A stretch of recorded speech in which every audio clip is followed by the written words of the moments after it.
2 Timothée 2,15 « Efforce-toi de te présenter devant Dieu comme un homme éprouvé, un ouvrier qui n'a point à rougir, qui dispense droitement la parole de la vérité. Amen. » Faisons un bref rappel de ce que nous avons dit dans notre précédente étude. Tout d'abord, les mots en majuscules qui dispensent droitement la parole de la vérité constituent ce dont Jésus a parlé dans Luc chapitre 11 verset 52, la clé de la connaissance. Et si vous voulez en savoir plus, je vous renvoie au message de samedi dernier qui est déjà sur YouTube et qui porte comme titre justement la clé de la connaissance. Deuxièmement, l'expression dispense droitement vient du verbe grec orthotoméo qui veut dire littéralement couper droit. Et c'est un verbe qui désigne un travail de précision lorsqu'il s'agit de séparer quelque chose en deux ou en plusieurs parties.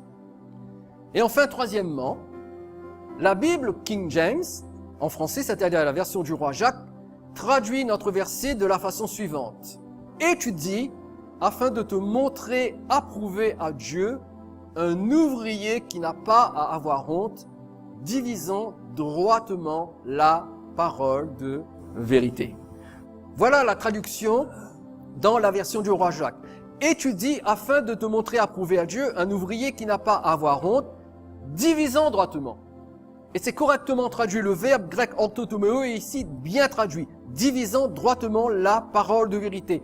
N'est-il pas vrai qu'il faut étudier la Bible pour comprendre la Bible? La Bible n'est pas uniquement un livre à lire, bien sûr il faut lire la Bible, mais il faut faire plus, il faut l'étudier.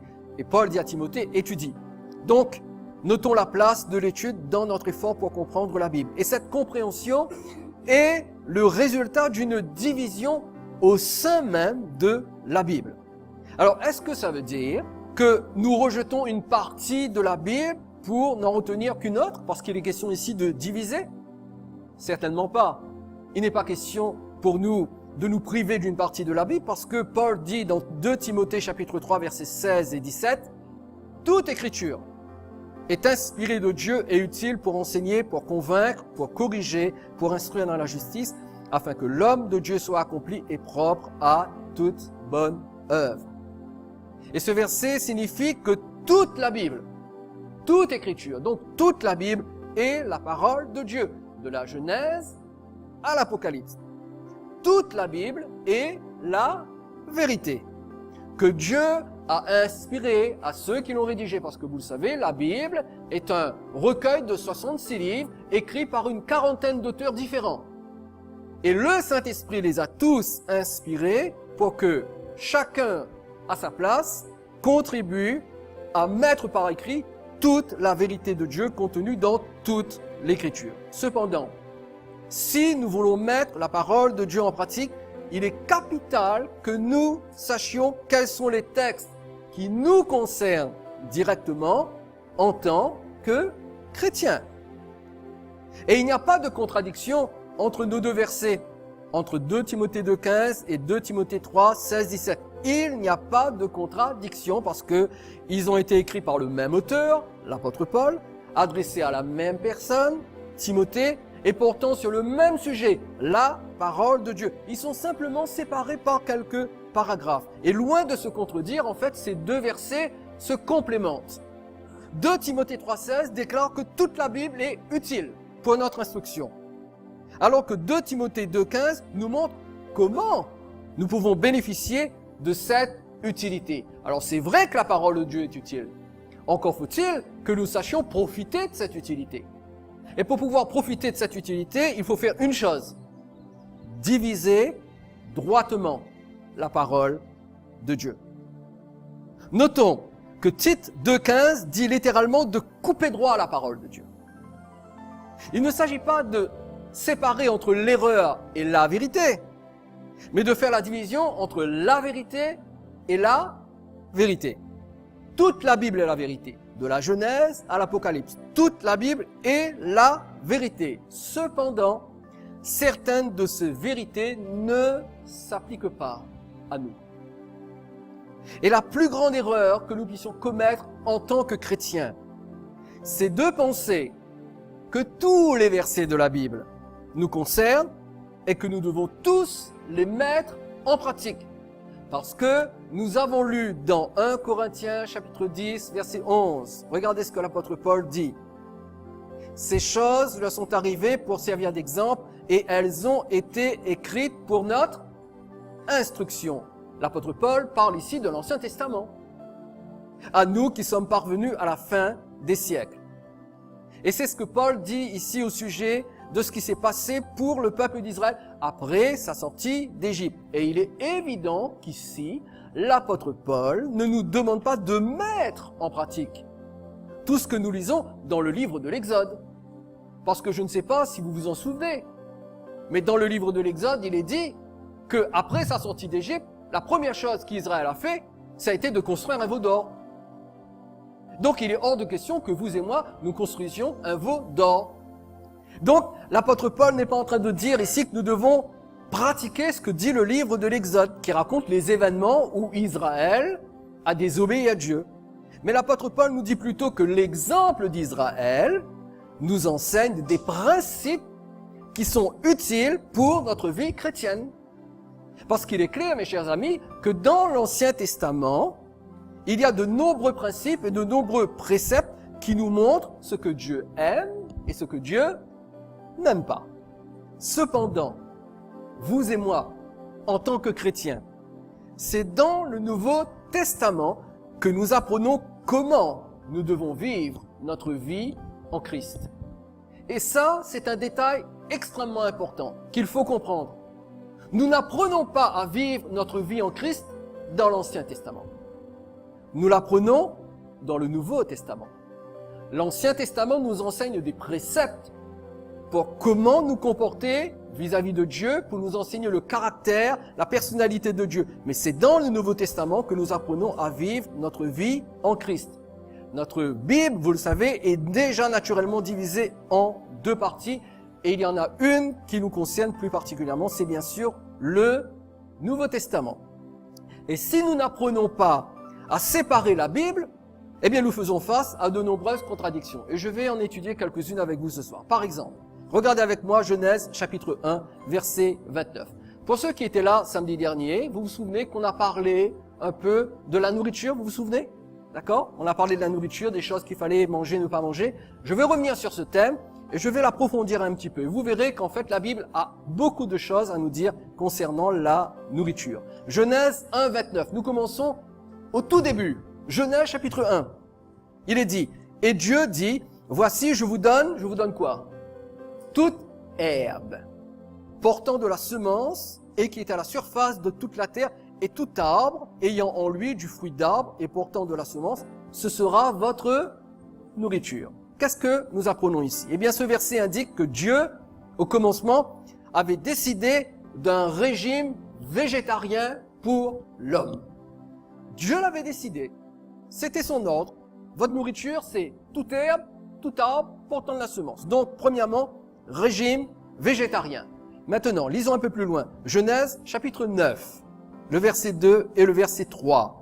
Il est dit, « Vous serez un sujet de crainte et d'effroi pour tout animal de la terre, pour tout oiseau du ciel, pour tout ce qui se meut sur la terre et pour tous les poissons de la mer. Ils sont livrés entre vos mains. » Verset 3, « Tout ce qui se meut et qui a vie vous servira de nourriture. Je vous donne tout cela comme l'herbe verte. » 8 chapitres plus loin, Dieu décide que l'homme sera omnivore. C'est-à-dire, il sera végétarien, mais il sera également carnassier. Pas seulement de l'herbe, pas seulement des légumes, mais un peu de viande, du bon lièvre, du bon poulet. Et qu'il pourra manger tout animal de la terre, du ciel et de la mer. Notons particulièrement que l'homme pouvait manger, il est écrit, tous les poissons de la mer. Regardez ce que Dieu dit maintenant dans Lévitique chapitre 11. Alors, notez bien, vous pourrez manger tous les poissons de la mer. Bon. Maintenant, Lévitique chapitre 11, verset 9. Voici les animaux dont vous mangerez parmi tous ceux qui sont dans les eaux. Vous mangerez de tous ceux qui ont des nageoires et des écailles et qui sont dans les eaux, soit dans les mers, soit dans les rivières. Mais vous aurez en abomination tous ceux qui n'ont pas des nageoires et des écailles, parmi tout ce qui se meut dans les eaux et tout ce qui est vivant dans les eaux, soit dans les mers, soit dans les rivières. Vous les aurez en abomination, vous ne mangerez pas de leur chair, et vous aurez en abomination leur corps mort. Nouveau changement. Maintenant, après avoir dit, vous mangerez tous les poissons, maintenant, Dieu interdit certains poissons. Auparavant, l'homme pouvait manger tous les poissons. Maintenant, Dieu dit non, cette sorte de poisson-là, vous n'en mangerez pas. Vous avez bien vu les trois textes, d'accord? Le premier, végétarien. Le deuxième, carnassier et végétarien. Le troisième, certains poissons, vous n'en mangerez pas. Et je ne vous ai pas lu les versets où il y a des restrictions sur les viandes. La dernière fois, nous l'avons lu, il ne fallait pas manger du lièvre. Alors, la question que l'on peut se poser, c'est la suivante. Laquelle de ces trois instructions devons-nous suivre? La première, la seconde ou la troisième? Non mais, réfléchissez, parce que là, nous avons trois instructions divines. Ce qu'il faut manger, ce qu'il ne faut pas manger. Laquelle de ces trois instructions devons-nous suivre? Ce sont trois textes de la Bible qui sont dans la Bible. Ce sont trois vérités dans la Bible, lesquelles devons-nous observer? Alors nous pourrions dire que ces textes se trouvent bien sûr dans l'Ancien Testament et qu'ils s'adressent à des individus très éloignés de nous. Déjà, ils sont éloignés de nous géologiquement parlant, parce que vous avez compris que certains textes se situent avant le déluge et juste après le déluge. Donc la géologie de la Terre a beaucoup changé depuis. Donc ils sont éloignés de nous géologiquement parlant, historiquement parlant, religieusement parlant et culturellement parlant. Ils sont très éloignés de nous. Et il serait légitime pour vous et pour moi de dire qu'aucun de ces textes ne nous concerne réellement. Et c'est la vérité. Aucun d'eux ne nous concerne réellement. Mais alors, que faut-il faire lorsque ce genre d'interdit alimentaire se trouve dans le Nouveau Testament? Parce que nous sommes concernés par le Nouveau Testament, n'est-ce pas vrai? Alors regardez avec moi Actes chapitre 15. Dès qu'on parle de régime alimentaire, des choses qu'il faut manger ou ne pas manger, ce texte revient systématiquement dans les questions que l'on me pose. Actes chapitre 15, versets 28 et 29. « Car il a paru bon au Saint-Esprit et à nous de ne vous imposer d'autres charges que ce qui est nécessaire, savoir, et notez bien ce qui suit, et c'est écrit en gros caractères, de vous abstenir des viandes sacrifiées aux idoles, du sang et des animaux étouffés, et de l'impudicité, choses contre lesquelles vous vous trouverez bien de vous tenir en garde. » Alors à partir de ce passage, beaucoup de croyants ont été enseignés dans certaines églises à refuser catégoriquement de manger du sang d'animaux sous quelque forme que ce soit. Et je me souviens, lorsque je me suis converti à l'âge de 17 ans avec mes parents, nous étions dans une église pentecôtiste dont je tairai le nom ici. Et dans cette église, une des premières choses qu'on a dit à ma maman, plus de sang. Et nous avions l'habitude de manger de la farce, de la bonne farce que ma maman préparait à partir du sang. Et du bon boudin pimenté. Et à partir de ce jour où ma mère s'est convertie, où moi-même j'ai suivi dans la conversion dans cette église, nous n'avons plus du tout mangé de boudin ni de farce. Donc j'ai eu un retard de croissance. C'est ce qui explique ma petite taille aujourd'hui. Privé de boudin, privé de farce, j'en porte encore les traces. Et l'argument semble logique. Vous ne trouvez pas? Parce que quand même, cette interdiction, elle est dans le Nouveau Testament, elle est dans les Actes des Apôtres. Donc elle s'adresse à vous et à moi en tant que chrétiens. Alors la question est, sommes-nous en présence d'un ordre du Seigneur pour tous les chrétiens de tous les temps? On serait tenté de répondre oui, parce que c'est dans les Actes des Apôtres. Mais alors faisons un petit peu le point. Faisons le point sur ce que nous venons de lire. Premièrement, cette décision-là, de vous abstenir des viandes sacrifiées aux idoles, du sang, des animaux étouffés. Cette décision a été prise au concile de Jérusalem. C'est le premier concile de l'Église de tous les temps. C'est-à-dire, les responsables de l'Église se sont réunis pour prendre une décision par rapport à un sujet bien précis. Donc, cette décision a été prise au concile de Jérusalem. Et c'est très important de le savoir, c'est que ce concile a eu lieu en l'an 50. En l'an 50. Vous n'étiez pas né, je sais. Mais écoutez bien. En l'an 56, c'est-à-dire 6 ans après, vous êtes d'accord avec moi? Entre l'an 50 et l'an 56, il y a 6 ans de différence. Hein, Olivier? Il sait même pas. 6 ans après, l'apôtre Paul dit dans 1 Corinthiens chapitre 10, verset 27. Si un non-croyant vous invite et que vous vouliez y aller, mangez de tout ce qu'on vous présentera, sans vous enquérir de rien par motif de conscience.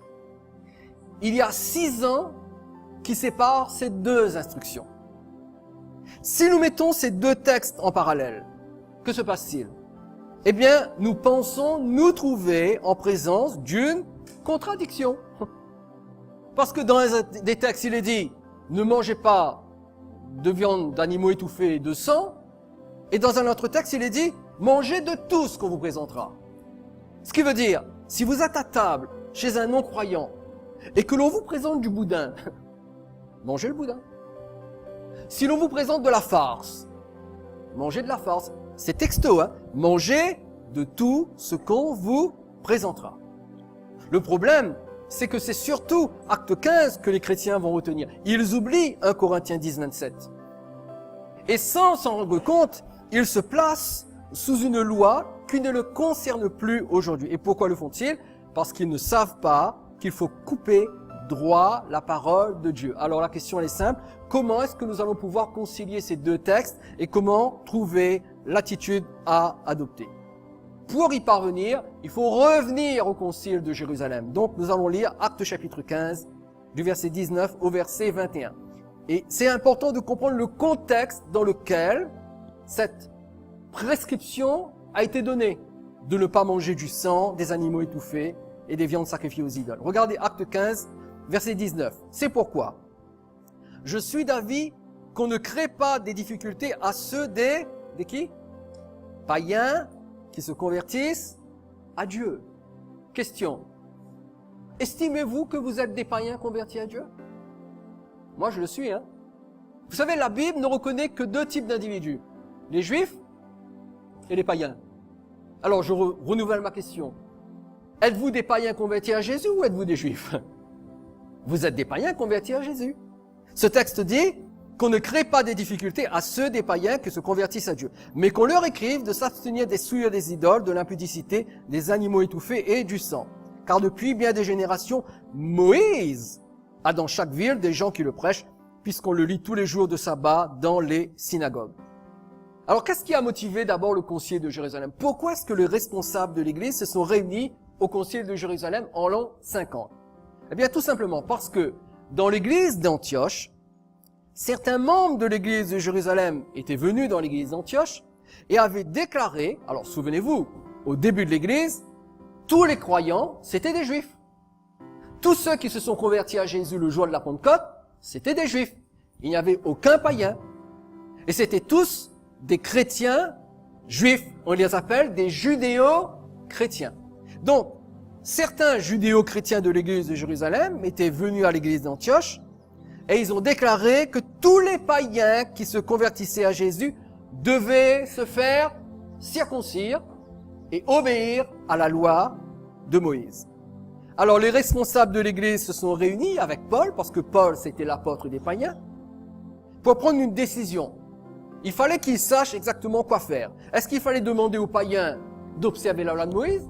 Ou est-ce que les païens, eux, étaient dégagés de la loi de Moïse? Alors ils se sont réunis en concile pour prendre une décision qui puisse apaiser la majorité.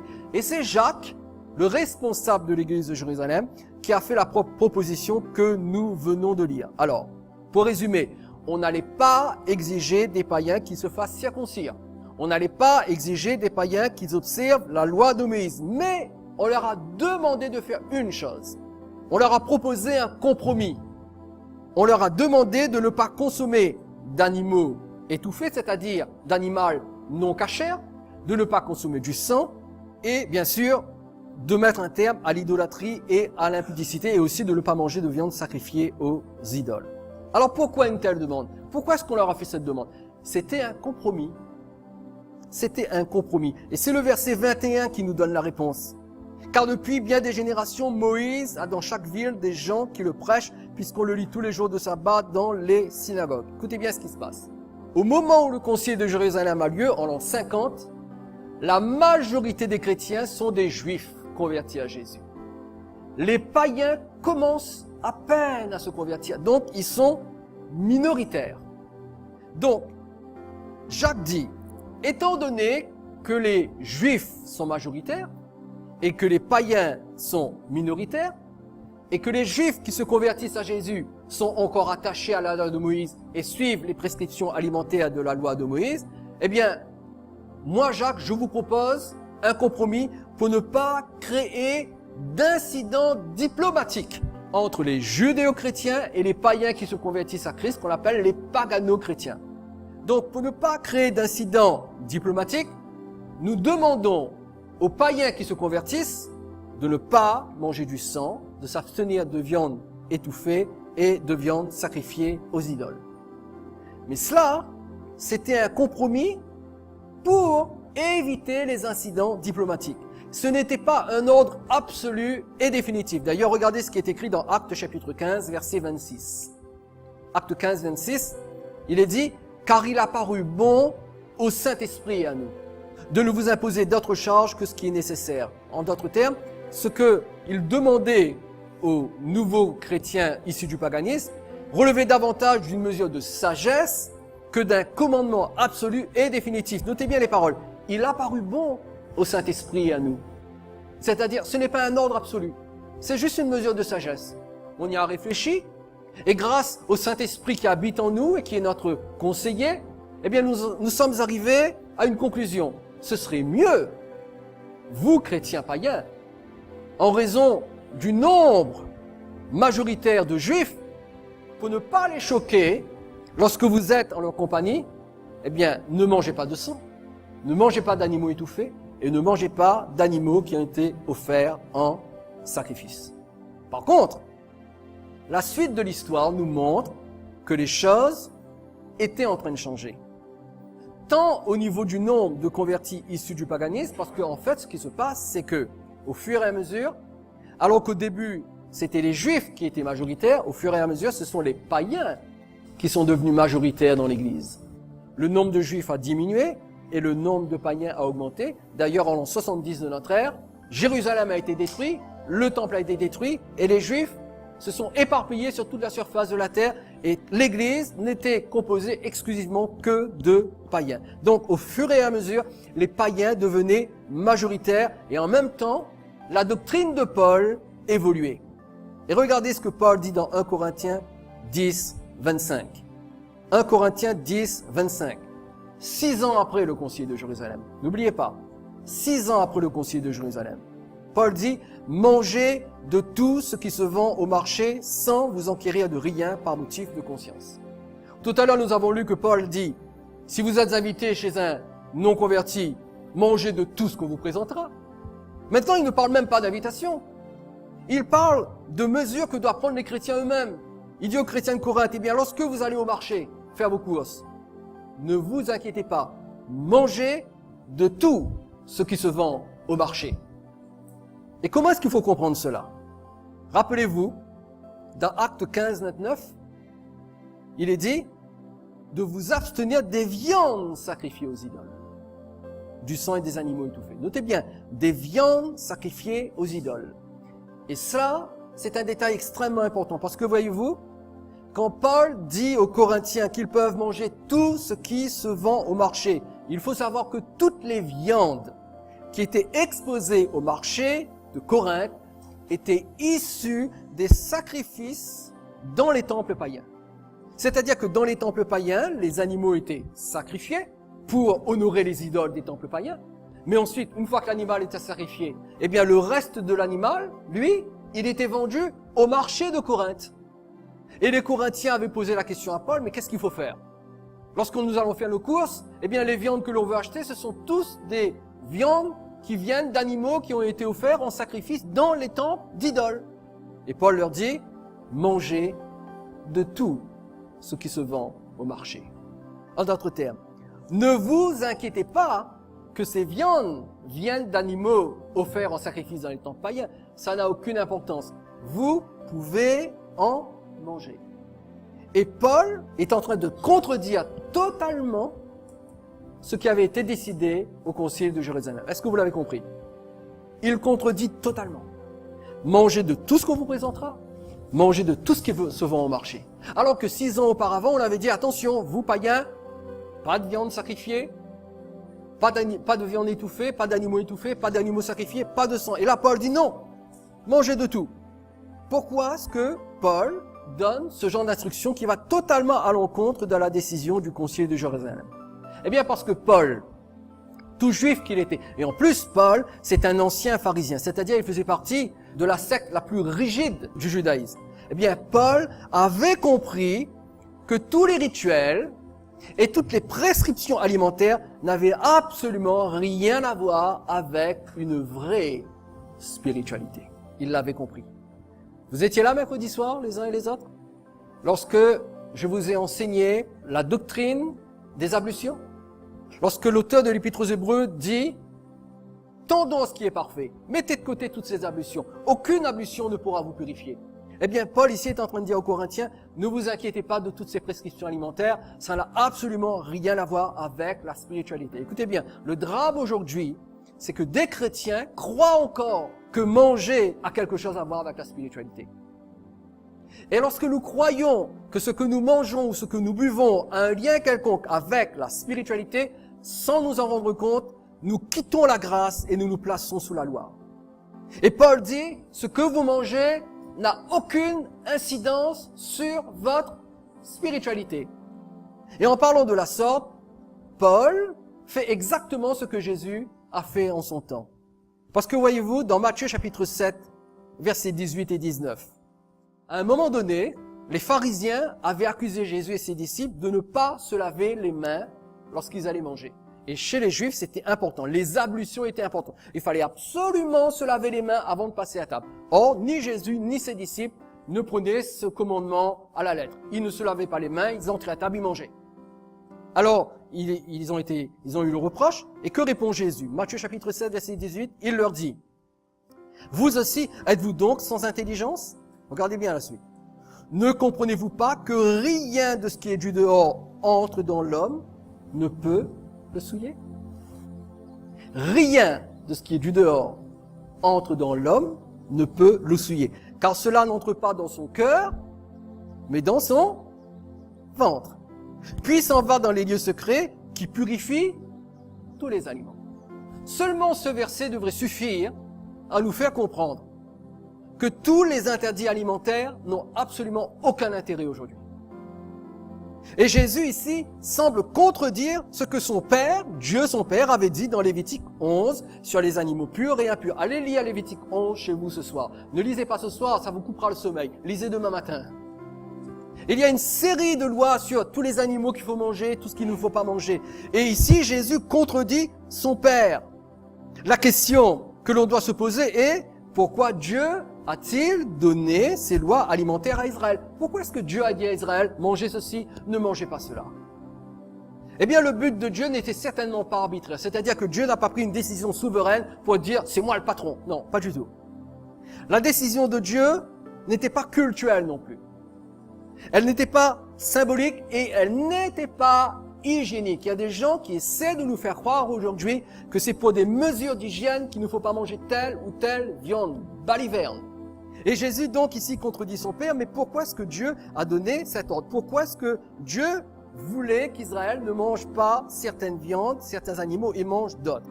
Eh bien, le but de Dieu était uniquement spirituel, mes amis. C'est uniquement dans un but spirituel que Dieu interdisait de consommer tel ou tel animal. Dieu voulait qu'Israël apprenne à séparer ce que lui considérait comme pur et impur. En d'autres mots, Dieu voulait qu'Israël, dans leur consécration, lui obéisse et n'en fasse pas que leur tête. Donc Dieu, dès le départ, a voulu leur apprendre à séparer. Avez-vous remarqué que la première action de Dieu dans les livres de la Genèse, c'est de séparer la lumière des ténèbres? Parce que Dieu veut que l'on fasse la différence entre ce qui est pur et ce qui est impur. Lévitique chapitre 10, verset 10, afin de séparer le sacré et le profane, l'impur et le pur. C'est uniquement pour cette raison que Dieu avait donné des lois alimentaires, pour leur apprendre à séparer ce qui est pur et impur, ce qui est sacré et ce qui est profane. Et Jésus explique à ses disciples quelque chose qu'ils ignoraient en raison de leur formatage religieux. Vous savez, nous sommes tous formatés religieusement. Vous savez, quand nous grandissons dans une église, dans une culture religieuse, eh bien cette culture religieuse nous formate, c'est-à-dire nous donne des habitudes. Et quelquefois, nous n'en sommes pas conscients. Nous faisons des choses, non pas parce que Dieu nous les a dit, mais parce que notre religion nous les a dites. Donc, ces disciples étaient formatés spirituellement, et Jésus leur dit, écoutez, c'est simple. Rien de ce que l'on mange ne rend un individu impur. Parce que ce que l'on mange ne va pas dans le cœur, ce que l'on mange va dans le ventre. C'est ce qui est dans le cœur qui rend l'homme impur. C'est pas ce qui va dans le ventre. Parce que ce qui va dans le ventre va ensuite dans les lieux secrets qui purifient les aliments. En d'autres termes, le ventre se purifie en évacuant. Mais ce qui rentre dans le ventre ne souille pas l'homme. Il n'y a rien de ce qui entre dans votre ventre qui vous souille.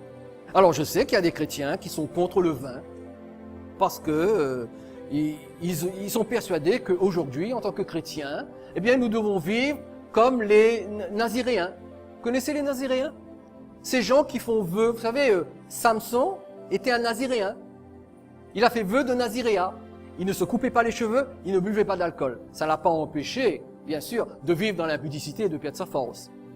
Bien. Et il y a des chrétiens qui prennent ça en disant, oui, ben moi, je fais vœu de Naziréat. Tu ne peux pas faire un vœu de Naziréat, parce que tu es un chrétien. Le vœu de Naziréat n'était valable que pour les membres du peuple d'Israël à une époque bien précise. Même aujourd'hui, ce vœu n'est plus valable. Donc lorsqu'on dit oui, mais un chrétien ne doit pas boire du vin. Mais si un chrétien ne doit pas boire du vin, pourquoi est-ce que Paul a dit à Timothée, fais usage d'un peu de vin pour tes fréquentes indispositions d'estomac?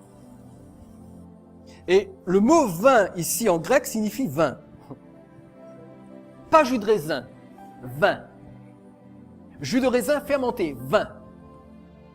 Alors, créer des doctrines, créer des lois alimentaires, en mélangeant les textes de l'Ancien Testament, en prenant ce qui est bon, en faisant une espèce de melting pot, et en amenant ça dans le Nouveau Testament en disant, ben oui, ben moi aujourd'hui chrétien, je suis un chrétien, je ne bois plus de vin.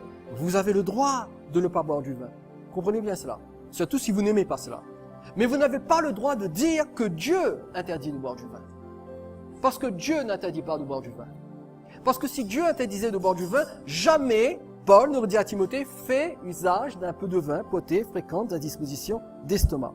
Et l'apôtre Paul confirme ce que Jésus a dit, et il va même apporter une précision sur le rapport entre ce que l'on mange et notre relation avec Dieu. Écoutez bien ceci.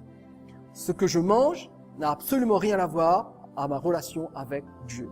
Regardez ce qui est écrit dans 1 Corinthiens chapitre 8, verset 8. 1 Corinthiens a été écrit 6 ans après le concile de Jérusalem. Et Paul dit, ce n'est pas un aliment qui nous rapproche de Dieu. Si nous en mangeons, nous n'avons rien de plus. Si nous n'en mangeons pas, nous n'avons rien de moins. Ça règle la question quand même, non? L'aliment que nous mangeons ou que nous ne mangeons pas n'a absolument rien à voir avec la spiritualité. Mais finalement, Paul va même aller plus loin dans son argumentation contre les interdits alimentaires. Regardez ce qu'il dit dans 1 Timothée chapitre 4, versets 1 à 5. 1 Timothée 4, 5. 1 Timothée chapitre 4, versets 1 à 5. Mais l'Esprit dit expressément que dans les derniers temps, quelques-uns abandonneront la foi pour s'attacher à des esprits séducteurs et à des doctrines de démons. Notez bien, doctrines de démons. Par l'hypocrisie de faux docteurs. Il est évident que les doctrines de démons sont véhiculées par de faux docteurs, portant la marque de la flétrissure dans leur propre conscience. Et que disent ces faux docteurs qui véhiculent les doctrines de démons? Eh bien, prescrivant de ne pas se marier. Donc, lorsqu'on dit à des hommes ou à des femmes, ne vous mariez pas, c'est une doctrine de démon. Et de s'abstenir d'aliments que Dieu a créés pour qu'ils soient pris avec action de grâce par ceux qui sont fidèles et qui ont connu la vérité. Car tout ce que Dieu a créé est bon, et rien ne doit être rejeté, pas même du lièvre. Rien ne doit être rejeté, pourvu qu'on le prenne avec action de grâce, parce que tout est sanctifié par la parole de Dieu et par la prière. Écoutez bien, c'est clair, je résume le verset. Paul déclare que les interdictions alimentaires pour raisons religieuses sont des doctrines de démons. C'est pas moi qui l'ai dit, c'est Paul, c'est écrit, je veux dire. C'est facile à comprendre, quoi, il suffit de lire. Paul dit que les interdits alimentaires pour raisons religieuses sont des doctrines de démons émanant de faux docteurs, parce qu'en réalité, rien ne doit être rejeté. Vous avez le droit de ne pas manger un aliment parce que ça ne fait pas partie de votre goût personnel. Vous avez parfaitement le droit. Mais vous n'avez pas le droit de vous abstenir de cet aliment pour raison religieuse. Tout est bon, rien ne doit être rejeté si on le consomme avec action de grâce. C'est-à-dire, avant de manger, faites une prière de bénédiction sur les aliments que vous mangez. C'est ce qu'on appelle rendre grâce avant le repas. Vous dites, Seigneur, merci pour ce repas, que ces aliments soient sanctifiés, qu'ils soient bénis, bénis ce que je mange, bénis ce que je bois, et tout est sanctifié par la parole de Dieu et par la prière. Un chrétien prie avant de manger, j'espère que vous le faites chez vous.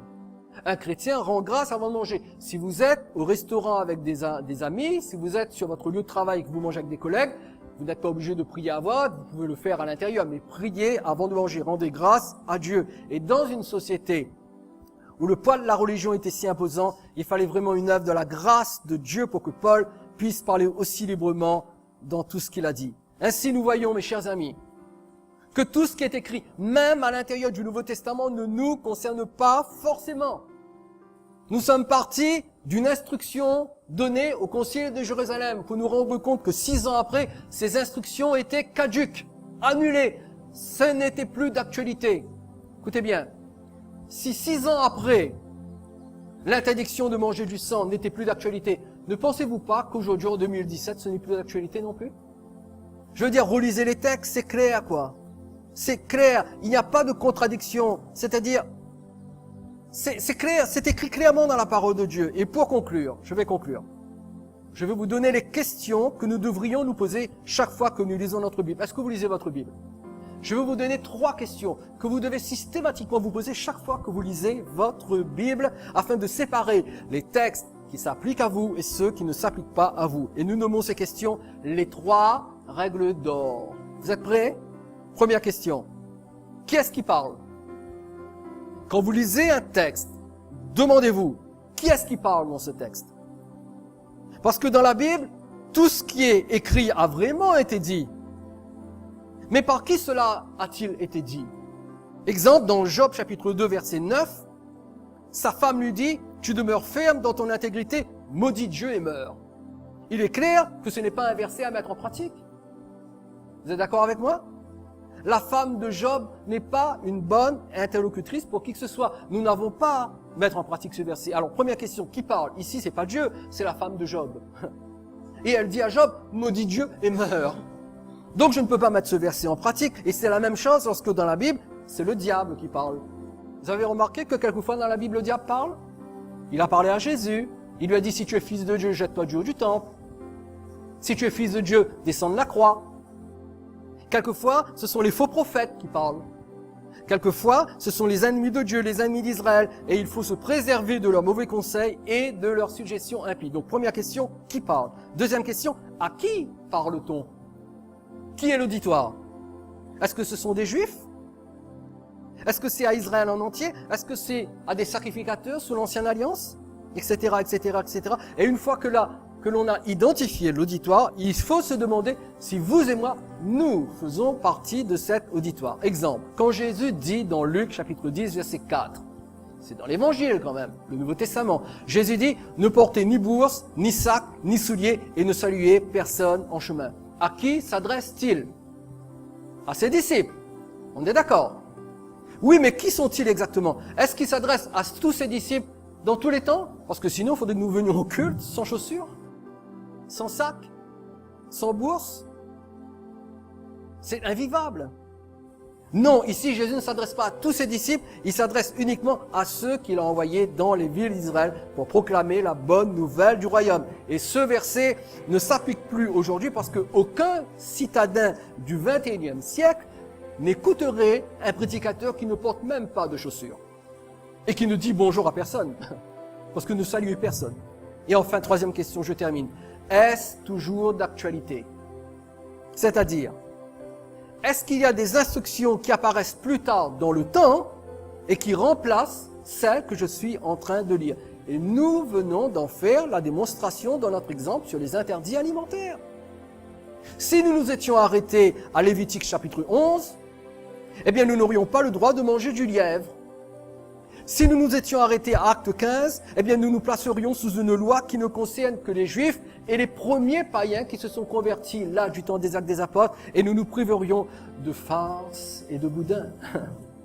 Mais si nous poursuivons notre lecture jusqu'à les vérités exposées par Paul, nous découvrons que vous et moi, nous sommes pleinement libres de manger ce que nous voulons et que nous ne sommes soumis à aucun interdit alimentaire. Un seul exemple ce soir pour vous faire comprendre qu'il faut absolument bien séparer la parole de Dieu. Pourquoi?